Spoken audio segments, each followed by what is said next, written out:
ஹர்திக் பாண்டியாவை பார்க்க திடீரென பிச்சுக்குள் நுழைந்த ரசிகர்களால் பரபரப்பு.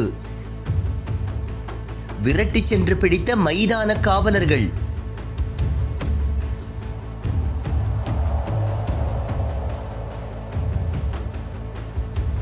அவர்கள் என் ரசிகர்கள், எதுவும் செய்துவிட வேண்டாம் என்று உருக்கம்.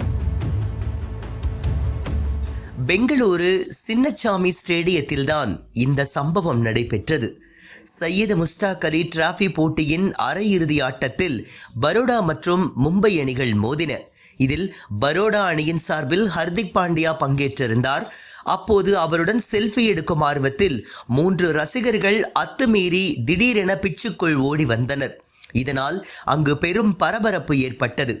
இதனையடுத்து துரிதமாக செயல்பட்ட மைதான பாதுகாப்பு காவலர்கள் ஓடி வந்து அவர்களை பிடித்து தரவென இழுத்துச் சென்றனர். இதனை பார்த்த ஹர்திக் பாண்டியா காவலர்களை அழைத்து ரசிகர்களிடம் கடுமையாக நடந்து கொள்ள வேண்டாம் என்று கேட்டுக்கொண்டார். அவரது இந்த வேண்டுகோளை செவிமடுத்த பிற ரசிகர்கள் உற்சாக முழக்கங்களை எழுப்பினர். கிரிக்கெட் போட்டி நடைபெறும் போது பிச்சுக்குள் நுழைந்தால் பல்வேறு விதமான தண்டனைகள் விதிக்கப்படும். அது அந்த மைதானம் மற்றும் போட்டி நடைபெறும் நாட்டின் சட்டங்களை சார்ந்தது. உதாரணமாக மெல்பர்ன் கிரிக்கெட் மைதானத்தில் ரோஹித் சர்மாவை நோக்கி ஓடி வந்த ஒரு ரசிகருக்கு 6,50,000 ரூபாய் அபராதம் விதிக்கப்பட்டது.